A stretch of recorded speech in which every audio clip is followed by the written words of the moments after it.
अस्सलाम वालेकुम स्टूडेंट्स। इस लेक्चर में हम स्टैंडर्ड लीनियर इक्वेशन को नॉर्मल फॉर्म में कन्वर्ट करना सीखते हैं। सबसे पहले हम लोग एक एग्जांपल के ज़रिए इसको समझते हैं। यहाँ पास standard linear equation in the form of a x plus b y plus c is equal to 0। इसको हम नॉर्मल फॉर्म में कन्वर्ट करते हैं। The normal form is represented as x cos theta plus y sine theta is equal to p. हम इस normal form को समझते हैं। यहाँ पास कोई भी कोऑर्डिनेट एक्सिस दिया हुआ है या हम लोगों को कोई भी लाइन दी गई है या इसका परपेंडिकुलर डिस्टेंस जो ये ओरिजिन तक होता है इसको हम स्मॉल पी से रिप्रेजेंट करते हैं और the angle which it makes with positive x axis इसको हम थीटा से रिप्रेजेंट करते हैं। और यहाँ पे बात नोट करने वाली है कि जो प्री परपेंडिकुलर डिस्टेंस होता है कि हमेशा हम लोग पॉजिटिव लेते हैं क्योंकि डिस्टेंस कभी भी नेगेटिव नहीं हो सकता। और अगर ये नेगेटिव हो रहा हो तो हम -1 से मल्टीप्लाई कर देते ताकि इसका आंसर पॉजिटिव हो जाए। अब यहाँ पे हमारे पास पहला स्टेप होता है कि हम कांस्टेंट टर्म को इक्वेशन की दूसरी तरफ लेके जाते हैं। अब ये कांस्टेंट टर्म असल में परपेंडिकुलर डिस्टेंस को शो करती है।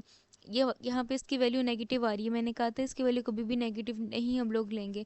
तो हम इसको -1 से मल्टीप्लाई कर देंगे तो ये हो जाएगा -ax minus b y is equal to c.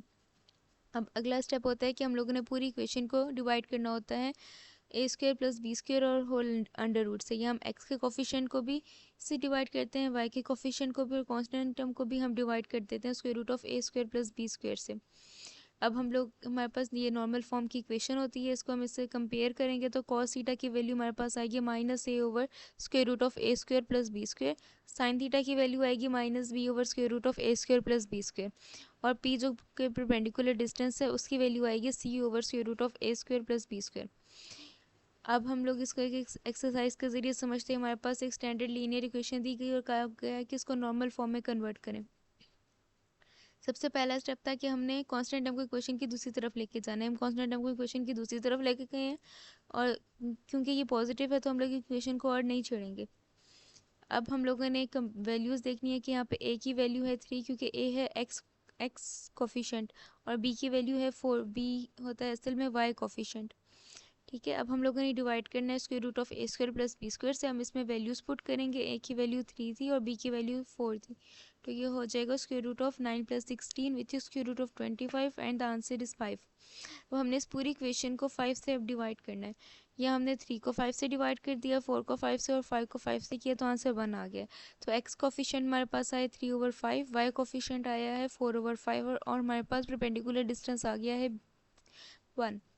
अब हम लोगों के पास ये स्टैंडर्ड एंड नॉर्मल फॉर्म की इक्वेशन होती है। अब हम लोग इसको इस हमने जो इक्वेशन निकाली है उसे कंपेयर करेंगे। तो कंपेयरिंग के बाद पता चला है कि कॉस थीटा की वैल्यू आई है 3 ओवर 5, साइन थीटा की वैल्यू आई है 4 ओवर 5 और पी जो कि परपेंडिकुलर डिस्टेंस है उसकी वैल्यू आई है 1। अब यहाँ पे हमने बात नोट की है कि कॉस थीटा और साइन थीटा दोनों के वैल्यूज़ पॉजिटिव हैं, तो इसका मतलब होता है theta lies in first quadrant. हम लोग इसको एक ग्राफ के ज़रिए भी समझ सकते हैं कि हमारे पास ग्राफ दे दिया गया है। फर्स्ट क्वाड्रेंट में तमाम ट्रिग्नोमेट्रिक फंक्शंस की वैल्यू पॉजिटिव होती है, सेकंड क्वाड्रेंट में सिर्फ साइन की वैल्यू पॉजिटिव होती है और कोसेकेंट की वैल्यू पॉजिटिव होती है क्योंकि वो साइन का इन्वर्स होता है। थर्ड क्वाड्रेंट में सिर्फ टेन की वैल्यू पॉजिटिव होती है और कॉट की वैल्यू पॉजिटिव होती है। और फोर्थ क्वाड्रेंट में सिर्फ कॉस की वैल्यू पॉजिटिव होती है और सीकेंड की वैल्यू पॉजिटिव होती है। तो यहाँ पे साइन और कॉस दोनों पॉजिटिव हैं, वो फर्स्ट क्वाड्रेंट में ही लाई करेगा एंगल। अब हम लोग एंगल थीटा निकालना है तो हम लोग करेंगे theta is equal to cos inverse 3 over 5 या theta is equal to sine inverse 4 over 5। या हमारे पास कॉस के थ्रू भी एंगल सेम आया और साइन के थ्रू भी जब हमने आंसर निकाला तो एंगल सेम आया। जब हमारे पास दोनों ट्रिग्नोमेट्रिक फंक्शंस के जरिए एंगल सेम आएगा तो हम कह सकते हैं कि हमारा एंगल ठीक निकले। अब हम लोग इसको इक्वेशन 1 में जिसको हमने ये नॉर्मल फॉर्म से डिनोट किया था इसमें हम वैल्यूज़ पुट करेंगे तो आ जाएगी एक्स कॉस ऑफ थीटा जो हमने निकाला था वो है 53.13 degree plus y sine of theta जो हमने निकाला था 53.13 degree is equal to p p perpendicular distance था जो इसकी वैल्यू थी 1। तो हमारे पास फाइनल इक्वेशन बन गई है। एक और इक्वेशन के ज़रिए इसको समझते हैं। यहाँ पे हमारे पास स्टैंडर्ड लीनियर इक्वेशन दी गई है 2x minus 4y plus 11 is equal to 0।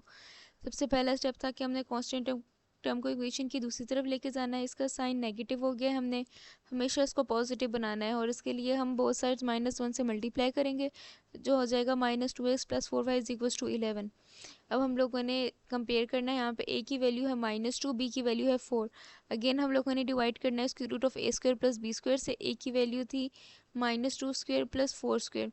तो ये हो जाएगा 4 + 16 which is square root of 20 and it is 2 square root of 5। अब हमने 2 स्क्वायर रूट ऑफ 5 को बोथ साइड्स डिवाइड करना है। 2 के कोफिशिएंट से भी हमने 2 स्क्वायर रूट ऑफ 5 से डिवाइड करना है, y के कोफिशिएंट से भी हमने 2 स्क्वायर रूट ऑफ 5 से डिवाइड करना है, और कांस्टेंट टर्म को भी हमने 2 स्क्वायर रूट ऑफ 5 से डिवाइड कर देना। अब हम लोगों ने जो हमारे पास नॉर्मल फॉर्म की स्टैंडर्ड इक्वेशन उससे हमने इसको कंपेयर करना है, तो कॉस की वैल्यू निकलेगी 1/स्क्वायर रूट ऑफ 5 क्योंकि 2 से कैंसिल हो जाएगा। सिमिलरली साइन थीटा की वैल्यू निकलेगी 2/5 क्योंकि ये 2 और 4 कैंसिल होके हो जाएगा 2/5, और पी परपेंडिकुलर डिस्टेंस की वैल्यू निकलेगी 11/2 स्क्वायर रूट ऑफ 5। ठीक है, अब हम लोगों ने देखा है कि कॉस थीटा की वैल्यू नेगेटिव आ रही है इस केस में, और साइन थीटा की वैल्यू पॉजिटिव आ रही है, तो एंगल हमारे पास सेकंड क्वाड्रेंट में लाई करेगा। हम दोबारा इसको ग्राफ के ज़रिए समझते हैं कि ये देखें कॉस थीटा की वैल्यू नेगेटिव, सेकंड क्वाड्रेंट में कॉस थीटा की वैल्यू नेगेटिव और साइन थीटा की वैल्यू पॉजिटिव है, तो ये एंगल सेकंड क्वाड्रेंट को सेटिस्फाई कर रहा है, इसलिए ये सेकंड क्वाड्रेंट में लाई करेगा। सेकंड क्वाड्रेंट में कॉस की वैल्यू तो वही रहती है, लेकिन साइन की वैल्यू हम 180 में से माइनस करके साइन की वैल्यू निकालते हैं। या हमारे पास जब हम लोग फाइनल आंसर निकालेंगे तो फिर कॉस इनवर्स 1/स्क्वायर रूट 5 का माइनस 1/स्क्वायर रूट 5 का आंसर आएगा 11.56, और जब हम साइन इनवर्स 2/स्क्वायर रूट 5 निकलेंगे तो फिर इसका आंसर आएगा 63.43, और जब हम इसको 180 से माइनस करेंगे तो इसका आंसर आएगा 116.56 डिग्री। ये हमारे पास कॉस के थ्रू भी सेम आंसर आया, साइन के थ्रू भी सेम आंसर आया, और ये आंसर हमारे पास एंगल सेकंड क्वाड्रेंट का है। इसका मतलब है हमारा आंसर ठीक निकला है, क्योंकि हम लोगों ने जो साइंस को देख के एंगल का अंदाज़ा लगाया था वो भी सेकंड क्वाड्रेंट ही था।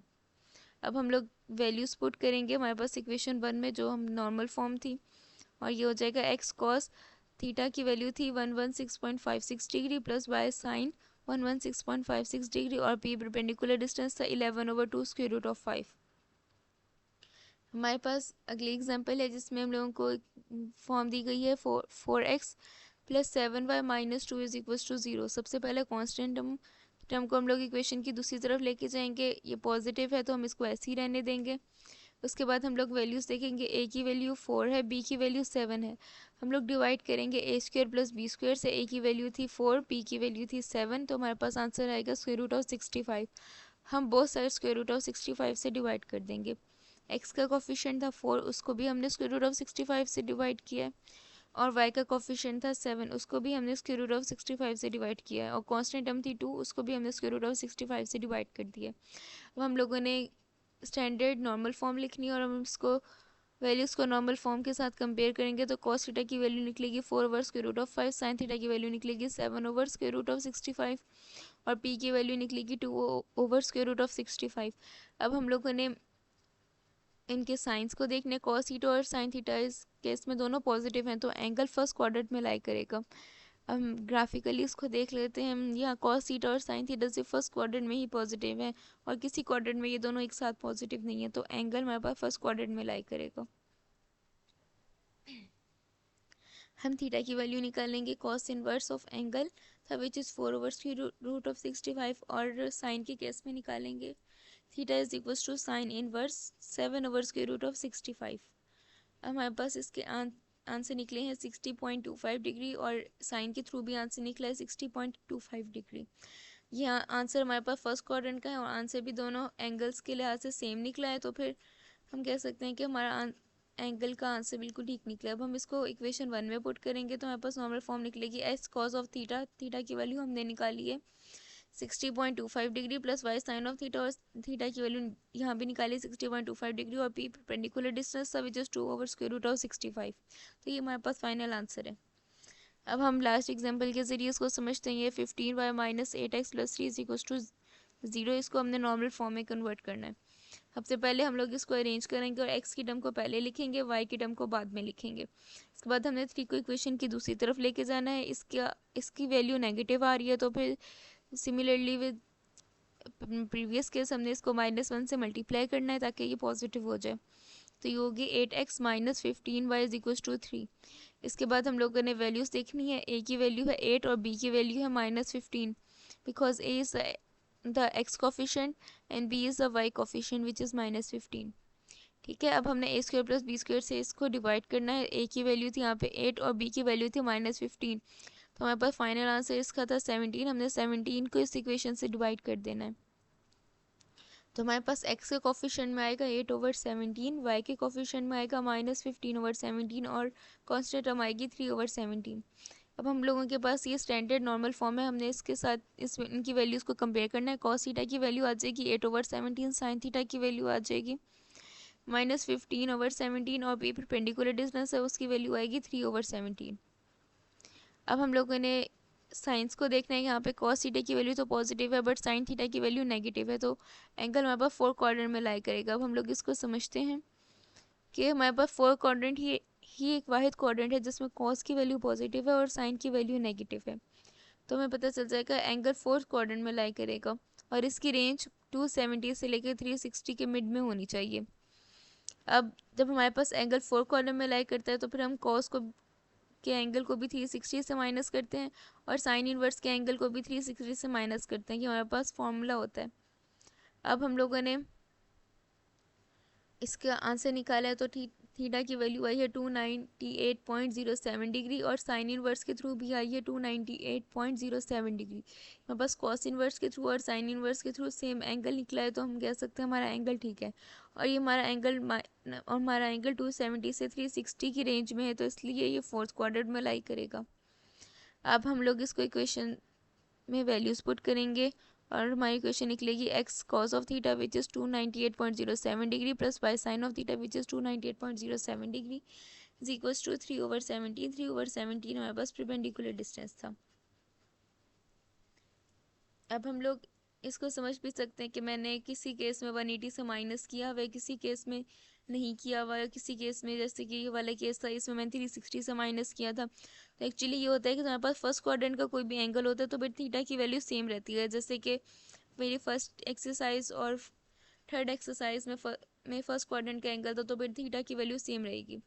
अगर एंगल सेकंड क्वाड्रेंट में लाई करेगा तो हम इसको 180 से माइनस करेंगे। जैसे कि मेरी इस लेक्चर की सेकंड एक्सरसाइज में एंगल सेकंड क्वाड्रेंट में लाई कर रहा था तो मैंने उसको 180 से माइनस किया था। थर्ड क्वाड्रेंट में अगर एंगल लाई करेगा तो हम इसको 180 से प्लस करेंगे। सिमिलरली इस वाली एक्सरसाइज में एंगल फोर्थ क्वाड्रेंट में लाई कर रहा था तो हमने इसको 360 से माइनस किया है। हमारे पास फॉर्मूलाज होते हैं, अगर हमारे पास एंगल किसी भी क्वाड्रेंट में लाई करता है तो हम इसके थ्रू उसका अंदाज़ा लगा सकते हैं। Thank you for watching this video. If you like this video then don't forget to like, share and subscribe my channel.